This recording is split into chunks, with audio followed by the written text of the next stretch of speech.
भाषा विज्ञान अन्य शास्त्रों से संबंध, इस प्रसंग के अंतर्गत पिछले वीडियो में हमने भाषा विज्ञान और व्याकरण के पारस्परिक संबंध को समझने का प्रयास किया। आज हम भाषा विज्ञान और साहित्य के संबंध को जानने की कोशिश करेंगे। साहित्य समाज का दर्पण होता है और भाषा साहित्य और समाज की अभिव्यक्ति का माध्यम होती है। बिना भाषा के साहित्य को नहीं समझा जा सकता। साहित्य एक प्रकार से भाषा का स्थायी रूप है, इसलिए साहित्य भाषा के अध्ययन का भी बहुत महत्वपूर्ण आधार है। जिस भाषा का साहित्य नहीं होता, उसके भाषा वैज्ञानिक अध्ययन का अवसर भी कम होता है। हमने यहाँ पर एक बात खास तौर से उठाई है कि साहित्य एक प्रकार से भाषा का स्थायी रूप है। आपको इस उदाहरण से इस बात को समझने में सहायता मिलेगी कि हम जब हिंदी साहित्य के विकास का अध्ययन करते हैं तो आदिकालीन साहित्य की भाषा और भक्तिकाल और रीतिकालीन साहित्य की भाषा में एक विशेष प्रकार का एक अंतर दिखाई देता है।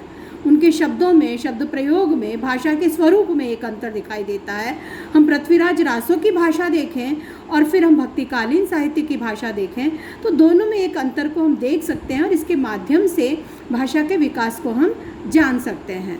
तो आदिकालीन साहित्य, आदिकालीन जो हिंदी का स्वरूप अभी बन रहा था, निर्मित हो रहा था, उस भाषा का एक स्थायी स्वरूप हमें उस साहित्य में मिल जाता है और आगे चल करके हमें उसके आगे की भाषा का या भाषा के स्वरूप का एक उदाहरण हम प्राप्त कर लेते हैं। तो इस प्रकार से यह कहा जा सकता है कि साहित्य भाषा के अध्ययन का एक महत्वपूर्ण आधार है और साहित्य भाषा का एक प्रकार से स्थायी रूप है।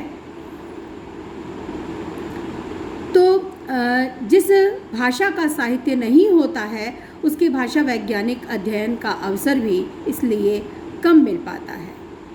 जैसे वैदिक, संस्कृत, प्राकृत, अपभ्रंश आदि भाषाओं का ऐतिहासिक दृष्टि से विकास देखना इसी कारण संभव हो सका क्योंकि उन भाषाओं में पर्याप्त और संपन्न साहित्य उपलब्ध होता है।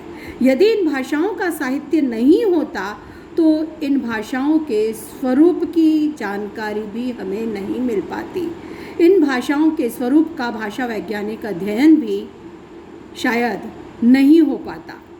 तो संपन्न और पर्याप्त साहित्य के कारण ही इन भाषाओं के साहित्य को हम पढ़ सके हैं, जान सके हैं। इन भाषाओं के साहित्य का या इन भाषाओं के साहित्य के माध्यम से इन भाषाओं का अध्ययन हम कर सके हैं। इसी प्रकार आदिकाल से आधुनिक काल तक के हिंदी साहित्य की सहायता से ही हिंदी के क्रमिक विकास का ऐतिहासिक अध्ययन हो सका है। हम उस साहित्य के माध्यम से हिंदी का कैसे क्रमिक विकास हो रहा है उसे आसानी से समझ सकते हैं। भाषा के तुलनात्मक और ऐतिहासिक दोनों प्रकार के अध्ययन के लिए भाषा विज्ञान को साहित्य से सहायता मिलती है। वास्तविकता यह है कि जीवित भाषाओं को छोड़कर जो भी पुरानी या मृत भाषाएं हैं, उनके अध्ययन के लिए भाषा विज्ञान को साहित्य से ही मदद लेनी होती है। साथ ही जीवित भाषा के संबंध में भी क्यों, कब और कैसे, अर्थात भाषा में कोई भी प्रयोग क्यों हुआ, कब हुआ और कैसे हुआ, या कोई भी प्रयोग क्यों है, कब प्रारंभ हुआ और कैसे आया के उत्तर के लिए भाषा विज्ञान साहित्य की ही छानबीन करता है और इनके उत्तर खोजता है। उदाहरण के लिए भोजपुरी में बाटे शब्द का प्रयोग मिलता है। यह बाटे शब्द कहाँ से आया, इसके लिए भाषा विज्ञान संस्कृत साहित्य की छानबीन करता है और तब पता चलता है कि इसका मूल संस्कृत रूप वर्तते है और वर्तते से ही बाटे शब्द विकसित हुआ है।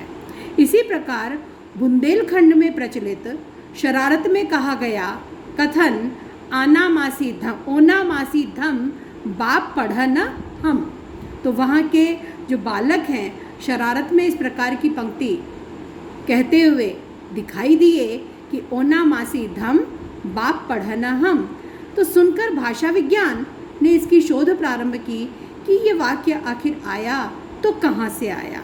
और भाषा विज्ञान जब इसकी शोध करता है और प्राचीन साहित्य का अध्ययन करता है तो यह पता लगता है कि यह जो कथन है यह शाक्टायन के प्रथम सूत्र ओम नमः सिद्धम का ही बिगड़ा हुआ रूप है।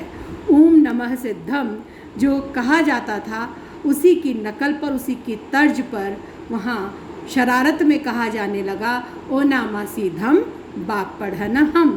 तो इसका जो ज्ञान, इसकी जानकारी भाषा विज्ञान ने निकाली वो साहित्य के माध्यम से ही निकाली। यह कहा जा सकता है कि साहित्य ने ही भाषा विज्ञान के अध्ययन को जन्म दिया है, क्योंकि जब पाश्चात्य विद्वानों ने संस्कृत के महान साहित्य का अध्ययन किया तो उसके रूपों की तुलना ग्रीक, लैटिन, फ्रेंच, जर्मन, अंग्रेजी आदि भाषाओं से की तो भाषा विज्ञान का भी विकास हुआ। भाषा विज्ञान की मूल निधि साहित्य से प्राप्त होती है।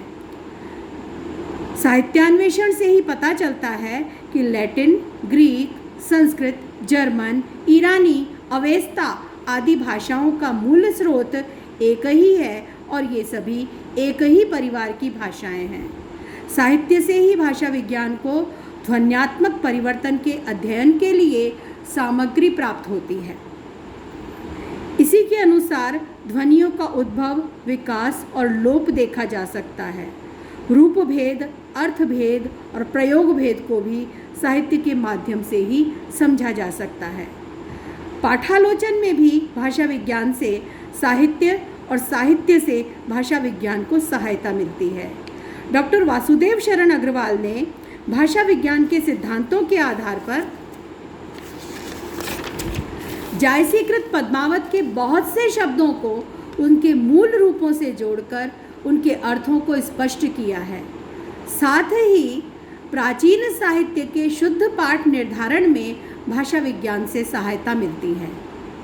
प्राचीन साहित्य जिनके अनेक पाठ मिलते हैं उनके भाषा वैज्ञानिक अध्ययन द्वारा ही पता लगाया जाता है कि कौन सा पाठ उस रचना का है और कौन सा अंश प्रक्षिप्त है।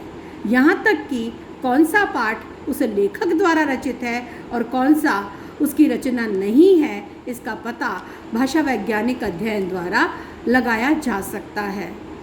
कल हमने या एक पुराने वीडियो में हम भाषा विज्ञान के अध्ययन की शाखाएं जब हमने पढ़ा था तो उसमें शैली विज्ञान की चर्चा की थी। उसके अंतर्गत इस प्रकार का अध्ययन भी किया जाता है जिसके द्वारा किसी लेखक की शैली के बारे में अध्ययन किया जाता है, शैली का अंदाज़ा लगाया जाता है और उसके आधार पर भी उस पाठ के सही अंश का और प्रक्षिप्त अंश का निर्धारण किया जा सकता है।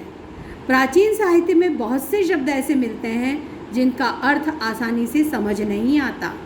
कभी कभी एक ही शब्द पहले किसी दूसरे अर्थ में प्रचलित होता है और बाद में किसी दूसरे अर्थ में, जैसे असुर शब्द का अर्थ देवता से बदलकर राक्षस हो गया। ऐसे स्थलों का समाधान भाषा विज्ञान की सहायता से सहजता से हो जाता है।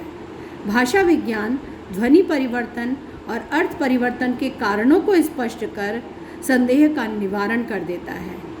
निष्कर्षतः यह कहा जा सकता है कि भाषा विज्ञान और साहित्य दोनों ही अन्योन्याश्रित हैं।